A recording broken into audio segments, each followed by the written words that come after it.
Assalamualaikum.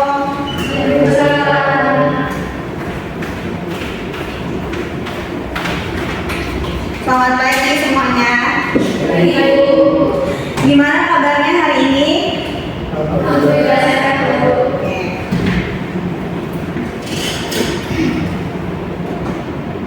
Sebentar ya.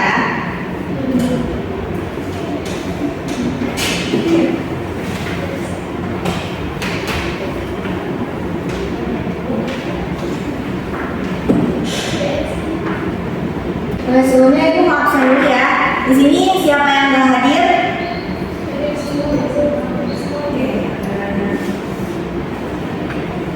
Alia Najwatul, Bima Maulidasyah, Diana Fitriani, Dina Alvina, oke hadir semua ya.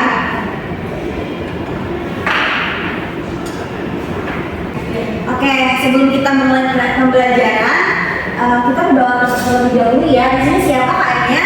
Bima. Oke, Bima. Silakan Bima untuk memimpin doa. Mari teman-teman, sebelum memulai pelajaran hari ini, alangkah baiknya kita berdoa dulu agama masing-masing. Berdoa dan mulai.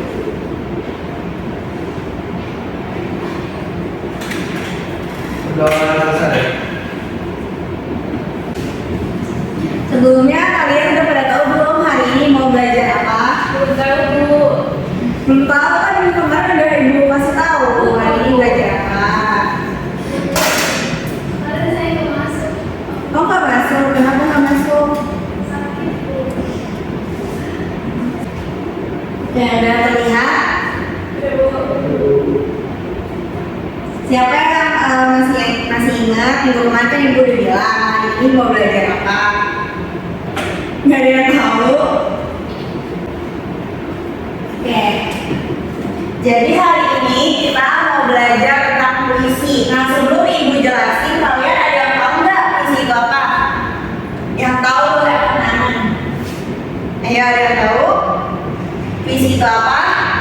Kan minggu kemarin udah ibu suruh kalian buat searching ya di rumah untuk belajar untuk pahamin puisi itu apa. Sebenarnya nggak perlu pahamin sih, cukup kalian browsing aja gitu ya. Udah ada yang tahu? Oke, nggak ada yang tahu ya. Sebelum lanjut ke materi, pembahasan materi yang akan ibu sampaikan pada hari ini yang pertama ada pengertian puisi, lalu ciri-ciri puisi, unsur-unsur puisi, dan juga jenis-jenis puisi. Yang pertama ada pengertian puisi. Nah, puisi ini berasal secara etimologis, puisi ini berasal dari kata bahasa Yunani, yaitu poietos yang artinya pembangun, pembentuk, dan juga pembuat. Nah, dalam bahasa Latin dari kata berita yang artinya membangun, menyebabkan, menimbulkan, dan juga menyanyikan. Nah, jadi puisi ini merupakan sebuah karya sastra yang berasal dari ungkapan hati dan perasaan penyair ataupun dari ungkapan hati pencipta. Nah, sebagai bentuk mengekspresikan diri. Nah, isi dari puisi itu bisa menggambarkan keresahan, imajinasi, kritik, pengalaman, atau nasihat. Nah, karya sastra puisi itu tersusun atas rangkaian bahasa indah dan padat makna. Jadi puisi merupakan sebuah karya sastra yang berasal dari imajinasi dari apa yang ada di pikiran kita, lalu kita tuangkan ke dalam bentuk puisi seperti itu ya. Sekarang udah tahu ya pengertian puisi apa? Kalian boleh langsung sekali catat ya, biar nanti ketika ibu tanya itu kalian udah tahu gitu ya. Oke, kita lanjut ya. Ada pengertian puisi menurut para ahli. Di sini dari pengertian puisi menurut Waluyo tahun 2002 halaman 1. Nah, Waluyo ini mengungkapkan bahwa puisi adalah karya sastra dengan bahasa yang dipadatkan, dipersingkat, dan diberi rima dengan bunyi yang padu dan pemilihan kata-kata kias atau imajinatif. Nah, selanjutnya dari Suroto 1989 halaman 40 berpendapat bahwa secara bebas dapat dikatakan bahwa puisi adalah karangan yang singkat, padat, dan juga pekat. Nah, selanjutnya menurut Pradoko, tahun 1995 mengatakan bahwa puisi adalah rekaman dan interpretasi dari berbagai pengalaman manusia yang penting diubah dalam bentuk atau wujud yang paling berkesan. Jadi puisi adalah karya sastra yang paling singkat dan juga padat dibandingkan dengan karya sastra lainnya seperti drama dan juga cerpen. Tapi walaupun dia padat, tetapi dia mempunyai makna yang sangat dalam. Seperti itu. Selanjutnya ada ciri-ciri puisi. Nah, ciri-ciri puisi yang pertama yaitu bahasa yang digunakan dalam puisi ini lebih padat dibandingkan prosa dan drama.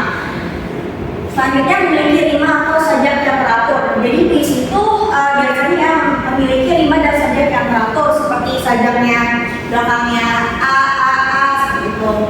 Lalu selanjutnya seringkali menggunakan majas. Nah, di dalam puisi kan seperti yang kita tahu ya, kebanyakan itu menggunakan majas, menggunakan bahasa-bahasa kiasan yang di dalamnya itu memiliki makna. Selanjutnya menggunakan pilihan kata atau diksi yang bersifat indah dan juga padat. Jadi di dalam puisi itu dalam membuatnya itu harus memilih kata atau diksi yang bersifat indah dan juga padat. Jadi sebenarnya bukan hanya karena indah saja, tapi juga puisi itu memiliki makna yang sangat dalam. Lalu terdiri dari baris-baris. Nah, puisi itu terdiri dari baris-baris. Selanjutnya puisi ini memiliki makna konotatif. Jadi dalam puisi kan biasanya penyair itu menuangkan sesuatu yang dalam pikirannya itu dituangkan dalam sebuah tulisan ya. Nah, pasti kan dia menggunakan sebuah kata-kata yang memiliki makna konotatif. Maksud makna konotatif di sini itu memiliki makna lain gitu. Jadi dia membuat puisi tersebut merangkai dengan kata-kata, tetapi maknanya itu sebenarnya lain gitu. Maksudnya memiliki makna yang tersembunyi seperti itu. Sampai sini udah paham apa itu puisi dan ciri-cirinya? Oke, kita lanjut. Ada unsur-unsur puisi. Nah, yang pertama ada struktur visi puisi. Nah, di dalam struktur visi puisi yang pertama itu terdapat diksi.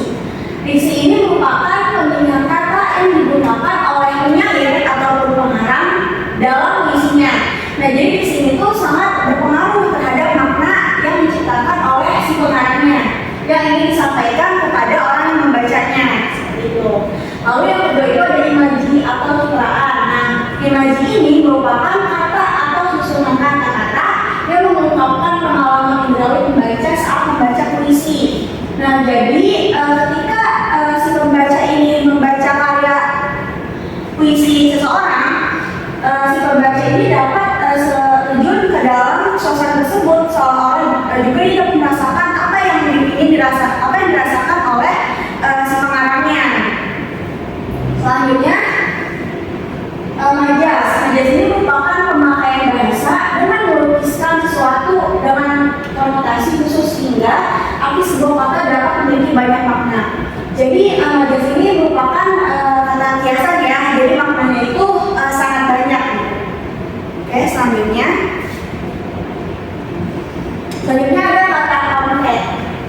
Nah, kata konkret ini merupakan kata yang mengacu atau merujuk kepada suatu benda atau hal yang merujuk dapat diraba, dilihat, didengar, dan juga dicium. Nah, kata konkret ini dalam puisi biasanya merangsang imajinasi pembacanya itu yang berkaitan dengan lambang atau kiasan. Contoh kata konkret di sini adalah laut, sawah, pantai, meja, uang, rumah, mobil, dan lain sebagainya.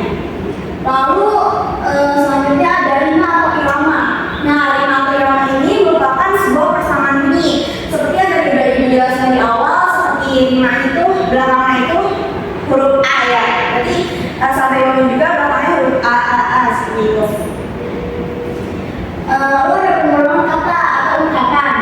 Nah, pengulangan kata atau ungkapan ini sangat menentukan tinggi dan rendah, panjang dan pendek, keras lemahnya bunyi yang sangat berpengaruh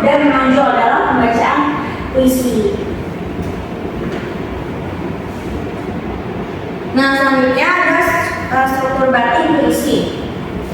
Nah, struktur batin puisi yang pertama ada tema atau makna. Nah, tema atau makna ini merupakan salah satu unsur puisi yang tersirat berupa makna yang ingin disampaikan oleh penyair kepada para pembaca. Nah, kadang kan ketika membuat puisi itu kan pasti ada sebuah tema ya, di mana temanya itu pasti kan memiliki makna yang sebenarnya itu ingin disampaikan oleh pengarangnya kepada si pembaca. Lalu selanjutnya ada nada. Nah, nada merupakan sikap penyair kepada para pembacanya yang berkaitan dengan tema dan rasa. Nah, dalam sebuah puisi penyair dapat menyampaikan makna yang disampaikan dengan nada menggurui, mengitem, menekan, memuji atau lain sebagainya. Kalian sebelumnya pernah dengar nggak orang yang baca puisi? Pernah kan? Pasti kan pembacaan dari setiap orang kan berbeda-beda ya. Nah, misalkan kalian membaca puisi dengan nada biasa saja, lalu belum absen. Misalkan kalian membaca puisi ya dengan nada yang rendah, lalu Rina membaca puisi dengan nada mengikuti dengan katanya, itu kan pasti akan berbeda maknanya. Apa yang disampaikan oleh Alia, lalu apa yang dibacakan oleh Rina juga pasti kan maknanya itu yang disampaikan akan berbeda kepada para pendengarnya gitu. Jadi nada ini sangat berpengaruh ya terhadap makna yang ingin disampaikan dari puisi tersebut. Lalu ada rasa atau feeling, merupakan sikap penyair terhadap pokok permasalahan dalam puisinya. Nah, rasa ini biasanya dipengaruhi latar belakang sosial, psikologi penyair, misalnya latar belakang pendidikan, Islami, kelas sosial, agama, kehidupan dalam masyarakat, usia, dan juga pengetahuan. Jadi ketika membaca puisi itu harus menggunakan rasa, selain kita harus menyesuaikan nadanya, juga harus menggunakan rasa agar maknanya itu dapat sampai kepada si pendengarnya. Lalu selanjutnya ada amanat atau tujuan.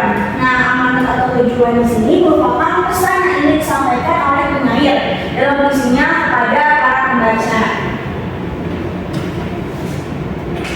Nah, selanjutnya ada jenis-jenis puisi. Yang pertama ada puisi lama.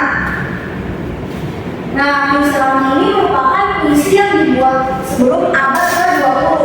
Nah, puisi lama ini dia itu terikat pada beberapa aturan. Yang pertama, memiliki ciri-ciri bersifat anonim karena merupakan puisi rakyat. Anonim itu dia itu tidak diketahui ya siapa pengarangnya. Lalu disampaikan secara lisan atau dari mulut ke mulut. Selanjutnya terikat aturan-aturan yang mengatur jumlah baris setiap bait, jumlah suku kata maupun rima. Jadi pada puisi lama ini dia itu masih terikat dengan jumlah baitnya, jumlah suku katanya maupun rimanya. Jadi rimanya itu harus sesuai seperti bersajak berima atau bersajak a seperti itu. Jadi dia itu masih terikat oleh aturan-aturan. Selanjutnya, nah jenis puisi lama diantaranya yang pertama ada mantra. Nah, mantra ini merupakan ucapan kata-kata yang dipercaya dapat mendatangkan kekuatan magis yang biasanya diucapkan pada acara tertentu. Jadi puisi lama ini yang pertama ada mantra ya. Udah pernah tahu belum mantra itu apa? Mantra itu seperti apa ya? Seperti mungkin bisa dibilang juga doa-doa ya, ucapan-ucapan untuk menyembuhkan sesuatu atau untuk mendatangkan sesuatu seperti itu. Pokoknya berkaitan dengan hal yang medis. Selanjutnya pantun. Nah, pantun ini merupakan puisi lama yang terdiri dari 4 baris dengan 5 berangan ABAB. Lalu ada berindang. Berindang ini merupakan puisi lama yang terdiri dari 2 bait, yang tiap baitnya itu terdiri dari 2 baris kalimat dengan rima yang sama. Nah, berindang ini biasanya mengandung amanat dan juga nasihat. Lalu selanjutnya ada Karmina. Nah, Karmina merupakan puisi lama yang berbentuk seperti prosa dan lebih pendek dari pantun. Karmina ini sering disebut juga sebagai pantun pilot karena bentuknya ini yang sangat pendek. Jadi Karmina ini bentuknya lebih pendek daripada pantun. Lalu ada Talibun. Talibun merupakan puisi lama berupa pantun yang memiliki lebih dari 4 baris dengan 5 ABC. Lalu ada syair. Nah, syair ini merupakan puisi lama yang terdiri dari 4 baris berakhir serupa. Syair umumnya mengisahkan sebuah cerita di dalamnya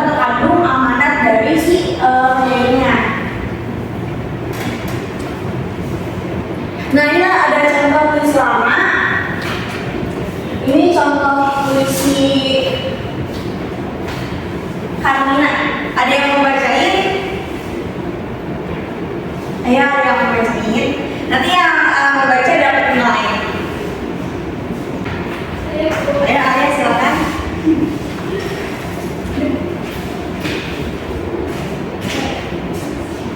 Mencari talas di dalam hutan. Mencari talas di dalam hutan. Malas tak punya masa depan. Berikan kijang berlari. Hati rendah mesti tak punya istri. Oke, tepuk tangan semuanya buat kalian. Terima kasih, Amira. Nah, selanjutnya ada puisi baru. Puisi baru ini merupakan puisi yang tidak terikat pada aturan-aturan lama, baik dalam jumlah baris, kata ataupun rima. Jadi kan tadi kalau puisi lama itu kan masih terikat ya oleh rima, oleh baris. Sedangkan puisi baru ini dia bentuknya itu lebih bebas, tidak terikat oleh aturan-aturan. Nah, ciri-ciri dari puisi baru diantaranya yang pertama mempunyai itu jelas atau diketahui. Nah, tadi kan udah kita lihat ya bahwa puisi lama itu pengarang itu tidak diketahui, sedangkan dalam puisi baru ini pengarangnya itu jelas dan juga diketahui siapa yang membuatnya. Lalu memiliki bentuk rapi dan simetris. Lalu memiliki gaya bahasa yang dinamis, memiliki persenjataan akhir yang teratur. Nah, sebagian besar puisi baru ini memiliki 4 sungai.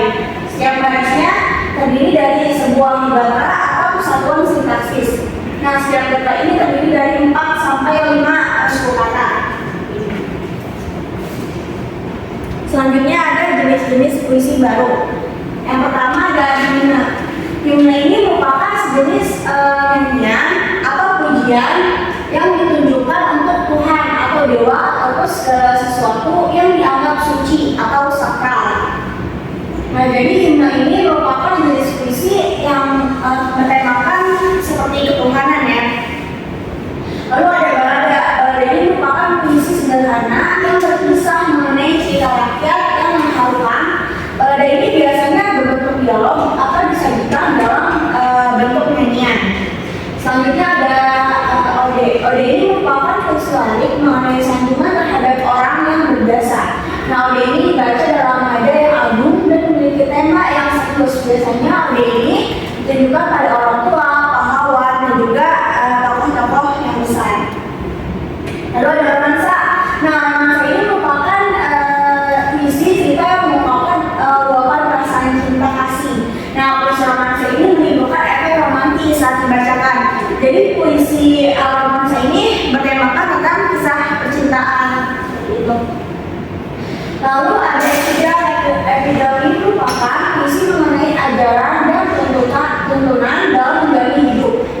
Nah, lalu epidauro ini sendiri memiliki arti pengajaran, nasihat, menuntun ke arah kebenaran yang dijadikan sebagai pedoman hidup. Nah, selanjutnya ada elegi. Elegi ini merupakan syair atau nyanyian berupa latakan yang mengungkapkan duka cita terutama pada peristiwa kematian.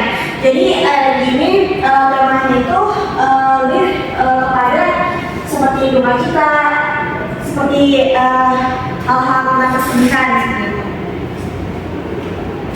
Nah, selanjutnya ada contoh puisi baru. Ini contoh puisi himne karyanya Esenda. Oke, selanjutnya ada puisi kontemporer. Nah, puisi kontemporer ini merupakan jenis puisi yang berusaha menyesuaikan diri dengan perkembangan zaman dan selalu berusaha keluar dari ikatan konvensional penulisan puisi lama maupun baru. Nah, dalam puisi kontemporer ini juga pemakaian kata-kata simbolik atau lambang intuisi, irama, gaya bahasa dan lain sebagainya itu dianggap tidak terlalu penting. Jadi puisi kontemporer ini dia itu puisi itu lebih bebas dibandingkan dari puisi lama dan juga puisi baru. Nah, selanjutnya ada jenis-jenis puisi kontemporer. Yang pertama ada puisi embeli. Puisi ini merupakan puisi yang tidak mengikuti aturan umum atau ketentuan dalam puisi lama maupun baru. Nah, sebenarnya dalam puisi embeli ini biasanya tidak perlu memilih kata-kata lagi dalam membuat puisi karena dasar dari puisi ini adalah untuk bermain-main. Nah, biasanya puisi embeli ini digunakan untuk sosial, terhadap isu pemerintahan, dan juga isu perekonomian. Jadi puisinya ini kata-katanya pun lebih bebas gitu, tergantung apa yang ingin disampaikan oleh si penyairnya. Lalu yang kedua ada puisi mantra. Nah, puisi mantra ini merupakan puisi yang mengambil sifat-sifat dari mantra, seperti puisi tentang mantra penyembuhan dan lain sebagainya. Selanjutnya ada puisi konkret. Nah, puisi konkret ini merupakan puisi yang lebih mengutamakan bentuk grafis berupa atau wajah, sehingga menyerupai gambar tertentu dan tidak sepenuhnya menggunakan bahasa sebagai medianya. Nah, dalam puisi konkret ini biasanya terdapat lambang-lambang yang diwujudkan dengan benda atau gambar-gambar sebagai papan ekspresi penyairnya. Nah, di sini ada puisi kontemporer. Bisa dilihat ya, ini bentuknya tidak beraturan sama sekali, berbeda dengan puisi lama dan juga puisi baru. Ini katanya aku, kamu, dan kita. Ini puisi kontemporer bentuknya memang sebebas ini, gitu. Tidak terikat oleh aturan dan juga bentuknya itu tidak rapi seperti ini.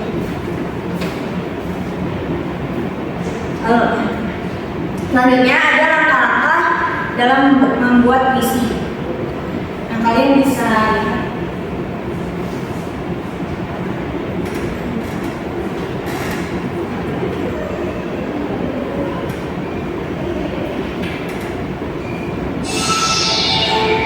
Terdengar tidak suaranya?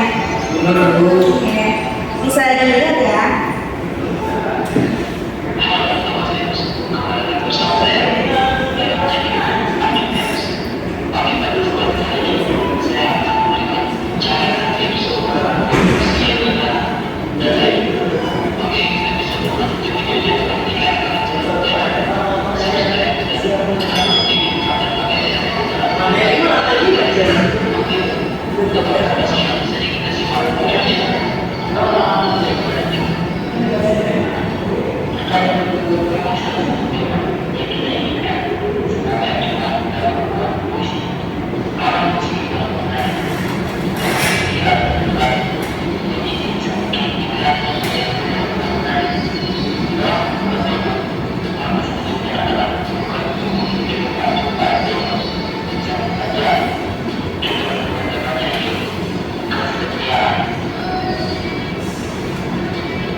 Oke, jadi kan udah dijelasin ya cara membuat puisi.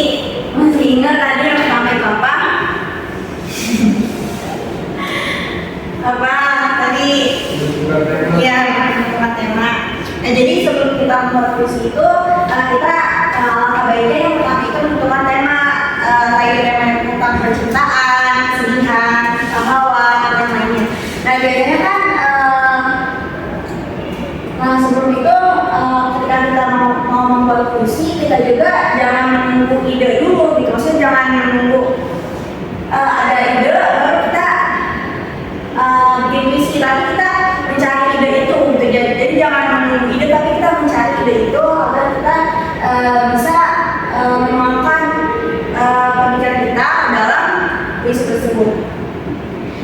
Lalu selanjutnya tadi yang kedua apa?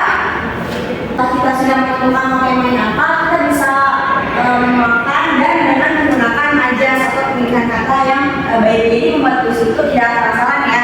Kita harus memilih dulu nih kata-katanya, menggunakan majas atau isi yang mana gitu, agar makna yang kita buat, kita tuangkan ke dalam puisi tersebut itu dapat dirasakan juga, dapat diterima juga oleh pembaca, sehingga bukan hanya kita aja gitu yang mengetahui maknanya, tapi juga si pembacanya. Nah selanjutnya di sini ada cara membaca puisi yang baik dan benar.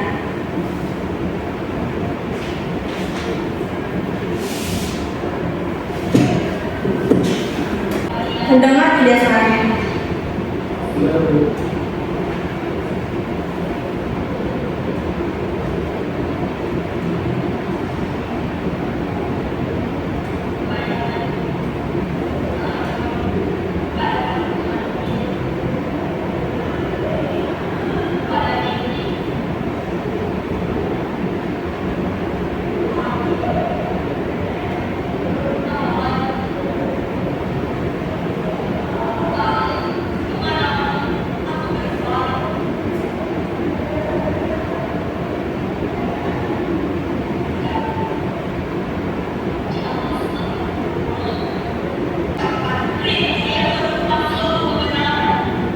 Oke, kurang lebih seperti ini ya. Jadi ketika kita membaca puisi itu nggak hanya sekedar membaca, tapi juga kita menghayati dan juga dengan intonasi dan ekspresi wajah yang menjiwai seperti itu.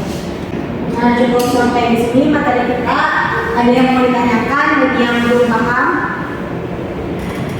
Silakan ya, untuk angkat tangan yang ingin bertanya. Ya, silakan Arya. Pertanyaan saya, bagaimana cara mengetahui isi atau makna dari sebuah puisi? Jika ada lagi yang mau bertanya, Saya dulu. ya silakan. Pertanyaannya apa manfaat menulis puisi? Ya, ada yang mau bertanya lagi? Aduh, Silakan Bima. apa perbedaan antara unsur fisik dan simpatik fisik? Oke. Tadi pertanyaan yang pertama dari Ale ya. Bagaimana cara mengetahui makna isi atau makna dalam puisi? Jadi cara kita untuk mengetahui makna atau isi yang terdapat dalam sebuah puisi itu kita misalkan tadi kayak puisi karya Sandra, dan kita ingin mengetahui maknanya itu kita bisa membacanya berulang-ulang dan kita pahami atau perhatikan setiap majas atau kata-kata yang disampaikan oleh Sandra tersebut. Nah, ketika kita sudah membaca berulang-ulang dan juga sudah memahami dan sudah salty, pasti kita juga akan mengetahui ternyata maknanya itu seperti ini gitu. Jadi ketika kita ingin mengetahui makna dalam sebuah puisi, itu kita tidak bisa hanya sekedar membaca sekali atau dua kali puisi saja, tapi juga harus berulang-ulang kali seperti itu. Bagaimana ya? Oke, tadi pertanyaan dari Lina, bagaimana kok apa saja manfaat ketika kita menulis puisi. Jadi menulis puisi itu kan bukan hanya sekedar menulis ya, tapi juga dia memiliki manfaat. Nah, manfaatnya itu puisi ini bermanfaat untuk mengungkapkan atau mengekspresikan isi hati seseorang. Tadi yang sudah dijelaskan bahwa puisi adalah sebuah ide atau pemikiran yang dituangkan ke dalam bentuk tulisan. Jadi manfaatnya itu dapat mengekspresikan isi hati seseorang melalui tulisan. Nah, lalu dan juga kalimat yang indah. Nah, mungkin ada beberapa orang itu mungkin dia kesulitan ya untuk mengungkapkan apa yang dia rasakan, seperti perasaan marah, sedih, dan juga perasaan kecewa ataupun perasaan senang gitu. Nah, ketika kita menulis puisi itu kan kita bisa mengungkapkan apa yang kita rasakan, apakah kita merasa senang atau sedih atau kecewa ataupun itu cinta gitu, kita ungkapkan melalui sebuah puisi tersebut. Nah, jadi puisi juga menjadi sarana untuk mengungkapkan isi hati seseorang melalui sebuah tulisan. Seperti itu, Rina. Apakah cukup? Oke. Selanjutnya tadi terakhir pertanyaan dari Bima ya. Perbedaan antara struktur batin dan juga struktur fisik. Nah, Jadi struktur fisik itu lebih sesuatu yang terlihat seperti tadi yang sudah ibu jelaskan. Seperti struktur fisik itu ada konkret, diksi, imaji. Itu kan ketika kita membaca puisi terlihat ya imajinya yang mana, terus diksinya yang mana gitu. Itu yang disebut dengan struktur fisik puisi. Nah, kalau struktur batin itu yaitu sesuatu yang tidak terlihat tetapi bisa dirasakan. Seperti ketika seorang membaca puisi itu kita bisa merasakan dari cara dia membacanya, dari nadanya, dari ekspresinya, dari mimiknya, dan juga dari intonasinya. Seperti itu. Bima, apakah cukup? Oke, cukup sampai sini ya anak-anak pertemuan kita hari ini. Sebelumnya ibu mau kasih ada tugas ya untuk kalian. Mohon untuk dicatat ya tugasnya. Oke, tugasnya kalian membuat puisi dengan tema bebas. Terserah kalian ya, mau tema tentang percintaan, pahlawan, atau yang lain sebagainya. Nah, puisinya ini puisi baru ya, dimana puisi ini berbentuk bebas dan juga tidak terikat oleh aturan seperti liman. Nah, lalu minggu depan kalian dikumpulkan dan juga membacakannya ke depan masing-masing. Apakah bisa dipahami? Bisa. Oke, terima kasih ya untuk pertemuan hari ini.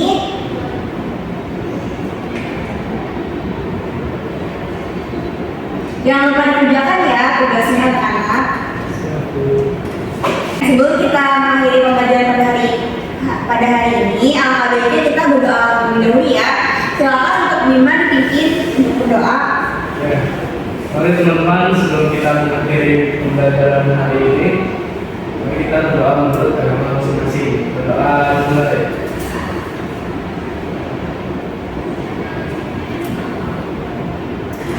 Berdoa selesai. Oke. Jangan lupa dikerjakan ya PR-nya.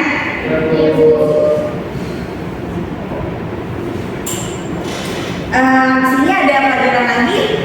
Ada dulu. Ada.